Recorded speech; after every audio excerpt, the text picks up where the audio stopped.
ആയിരക്കണക്കിന് ദ്വീപുകൾ ഉൾക്കൊള്ളുന്ന ഇന്തോനേഷ്യ ഭൂവിസ്തൃതി, ജനസംഖ്യ, സമ്പന്നമായ സാംസ്കാരിക പൈതൃകം എന്നിവയുടെ അടിസ്ഥാനത്തിൽ തെക്ക് കിഴക്കൻ ഏഷ്യയിലെ ഏറ്റവും വലിയ രാജ്യമാണ് ഇന്തോനേഷ്യ.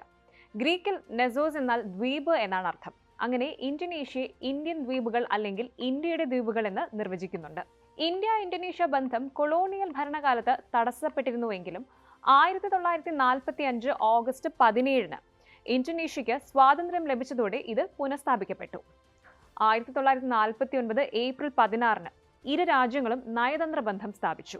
2013-ൽ ഡോക്ടർ മൻമോഹൻ സിംഗും ഇന്തോനേഷ്യൻ പ്രസിഡന്റ് സുസിലോയും വ്യാപാരം, ശാസ്ത്രം, സാങ്കേതികവിദ്യ, പ്രതിരോധം, സുരക്ഷ എന്നിവയിൽ തന്ത്രപരമായ ഇടപെടലിന് അടിത്തറയിട്ടു.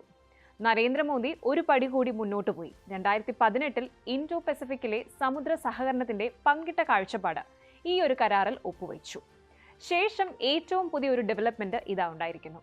ഇന്ത്യ ഇന്തോനേഷ്യയുമായി $450 മില്യൺ ബ്രഹ്മോസ് മിസൈൽ ഇടപാട് ആരംഭിക്കുകയാണ്.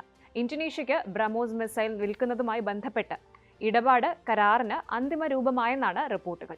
റിപ്പബ്ലിക് ദിനാഘോഷവേളയിൽ മുഖ്യാതിഥിയായി പങ്കെടുക്കുന്ന ഇന്തോനേഷ്യൻ പ്രസിഡന്റ് പ്രബോവോ സുബിയന്തോ തന്റെ ന്യൂഡൽഹി സന്ദർശന വേളയിൽ കരാർ പ്രഖ്യാപനം നടത്തും എന്നാണ് പ്രതീക്ഷിക്കുന്നത്. ഇന്ത്യയും റഷ്യയും സംയുക്തമായി വികസിപ്പിച്ചെടുത്ത ബ്രഹ്മോസ് ഈ മിസൈൽ സംവിധാനം ഇന്തോനേഷ്യയ്ക്കും കൈമാറാനാണ് ഈ നീക്കം.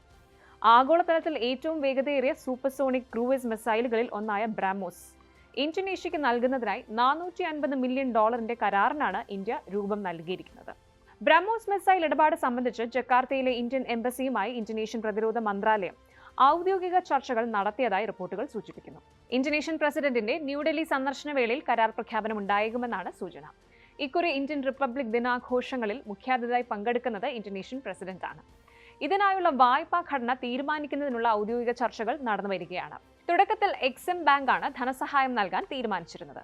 എന്നാൽ ഇപ്പോഴുള്ള റിപ്പോർട്ടുകൾ പ്രകാരം സ്റ്റേറ്റ് ബാങ്ക് ഓഫ് ഇന്ത്യയോ അല്ലെങ്കിൽ മറ്റേതെങ്കിലും ദേശീയ ബാങ്കോ വഴി ഇന്തോനേഷ്യയ്ക്ക് വായ്പാ വാഗ്ദാനം ചെയ്യുന്ന കാര്യം ഇന്ത്യ പരിഗണിക്കുകയാണ്. ആഗോള പ്രതിരോധ കയറ്റുമതി വിപണിയിൽ ഇന്ത്യ വലിയ നേട്ടമുണ്ടാക്കുന്നു എന്നാണ് റിപ്പോർട്ടുകൾ വ്യക്തമാക്കുന്നത്.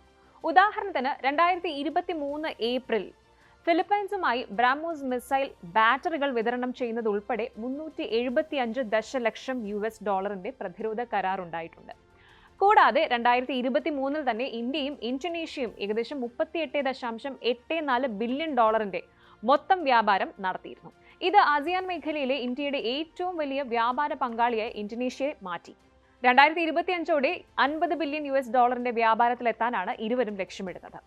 G20, E7, ബ്രിക്സ്, UN എന്നിവിടങ്ങളിൽ ഇരു രാഷ്ട്രങ്ങളുടെയും സാന്നിധ്യം വളരെ പ്രകടവുമാണ്. 2024 ജനുവരിയിൽ ബ്രിക്സ് ഗ്രൂപ്പിൽ ഇന്തോനേഷ്യ ചേർന്നതോടെ ഇന്ത്യയും ഇന്തോനേഷ്യയും തമ്മിലുള്ള പ്രതിരോധ ബന്ധം ഏറെ ശക്തിപ്പെട്ടു. ഇന്ത്യയും റഷ്യയും സംയുക്തമായി വികസിപ്പിച്ചെടുത്ത ബ്രഹ്മോസ് മിസൈൽ സംവിധാനം ആഗോളതലത്തിൽ ഏറ്റവും വേഗതയേറിയ സൂപ്പർസോണിക് ക്രൂയിസ് മിസൈലുകളിൽ ഒന്നാണ്. ഇനി മറ്റൊരു വസ്തുത കൂടിയുണ്ട്. സമീപ വർഷങ്ങളിൽ ചൈനയുടെ ആധിപത്യം ശക്തമായ പ്രതിരോധ മേഖല. ഈ ഒരു മേഖലയുടെ നവീകരണത്തിനും അതുവഴി ഇന്ത്യയുടെ ബ്രഹ്മോസ് മിസൈലുകളോടുള്ള താൽപര്യവും ഇന്തോനേഷ്യയെ ഈ നീക്കത്തിന് പ്രേരിപ്പിച്ചതായും മനസ്സിലാക്കണം.